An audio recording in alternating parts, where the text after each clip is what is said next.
Hi friends, இன்றைக்கி சூப்பரான சுவையான ஒரு வெஜ்ஜு குருமா தான் வைக்க போகிறோம். எப்படி செய்யலான்னு பார்க்கலாம் வாங்க. அதுக்கு ஒரு கடாயில் எண்ணெய், சோம்பு, பட்டை, ஒரு கப் வெங்காயம் இதெல்லாம் போட்டு நல்லா வதக்கிக்கணும்.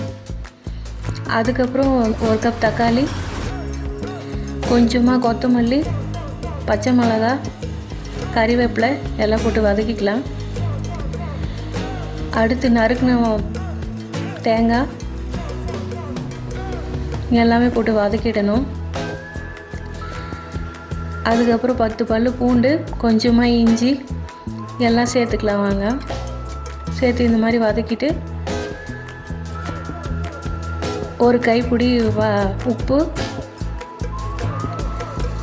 கொஞ்சம் மஞ்சத்தூள் எல்லாம் சேர்த்து இந்த மாதிரி வதக்கி எடுத்துக்கலாம். அதுக்கப்புறம் ஒரு மிக்ஸி ஜாரில் மாற்றி அரைச்சி எடுத்துக்குவோம். வாங்க ஃப்ரெண்ட்ஸ், இன்றைக்கி நம்ம குக்கரில் தான் வைக்க போகிறோம். எப்படி செய்யலான்னு பார்க்கலாம் வாங்க. அதுக்கு குக்கரில் கொஞ்சமாக எண்ணெய் காஞ்சதுக்கப்புறம் கடுகு பொரியட்டுன்னு வெயிட் பண்ணலாம். கடுகு பொரிஞ்சதுக்கப்புறம் கொஞ்சமாக சோம்பு, அதுக்கப்புறம் ஒரு சின்னதாக ஒரு வெங்காயம், கொஞ்சமாக கறிவேப்பிலை, ஒரு சின்ன தக்காளி நல்லா போட்டு வதக்கிக்கலாம். கொஞ்சமாக மஞ்சத்தூள், கொஞ்சம் உப்பு போட்டு நல்லா கிளறி விட்டுடலாம். அதுக்கப்புறம் உருளைக்கிழங்கு, கத்திரிக்காய், பீன்ஸு, கேரட்டு, மூக்கடலை, காபூல்கடலை எல்லாமே ஒரு மிக்சடாக ஒரு காய்கறிங்க எடுத்து இந்த மாதிரி நம்ம யூஸ் பண்ணிக்கலாம். இந்த மாதிரி கிளறி விட்டுக்கலாம் வாங்க ஃப்ரெண்ட்ஸ். கிளறி விட்டாச்சு.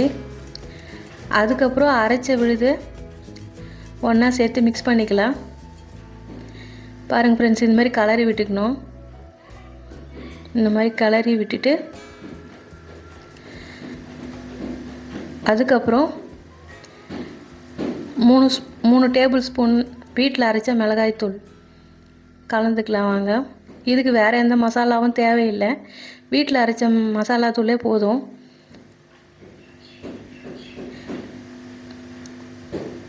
உப்பு காரம் எல்லாம் திட்டமாக பார்த்து அந்த மாதிரி சேர்த்து வச்சுக்கலாம். ஒரு கிளறிட்டு குழம்பு கரெக்டாக தண்ணியான பதத்திற்கா இல்லை கெட்டியான பதத்துக்கு தான் பார்த்துக்கலாம். இந்த குழம்பு இட்லி, குருமா, இட்லி, சப்பாத்தி, தோசை அண்ட் சாப்பாடு அண்ட் இடியாப்பம் எல்லாத்துக்குமே சாப்பிட்லாம். இது நீங்களும் வீட்டில் ட்ரை பண்ணி பாருங்கள். ட்ரை பண்ணி பார்த்துட்டு கமெண்ட்டில் சொல்லுங்கள் எப்படி வந்ததுன்னு சொல்லிவிட்டு. வெயிட் பண்ணலாம் கொஞ்ச நேரம். வெயிட் பண்ணி பார்த்துட்டு அதுக்கப்புறம் குக்கர் மூடி போட்டு மூடிடலாம். மூடி போட்டு மூடினதும் ஒரு 3லேருந்து 4 விசில் வந்ததும் ஆஃப் பண்ணிடலாம். ஆஃப் பண்ணிவிட்டு இந்த மாதிரி இறக்கி பார்க்கலாம் ஃப்ரெண்ட்ஸ். பாருங்கள் ஃப்ரெண்ட்ஸ், குழம்பு எப்படி வந்திருக்கு, வெஜ் குருமா எப்படி வந்திருக்குன்னு பாருங்கள். சூப்பராக வந்திருக்கு பாருங்கள். நீங்களும் ட்ரை பண்ணி பாருங்கள்.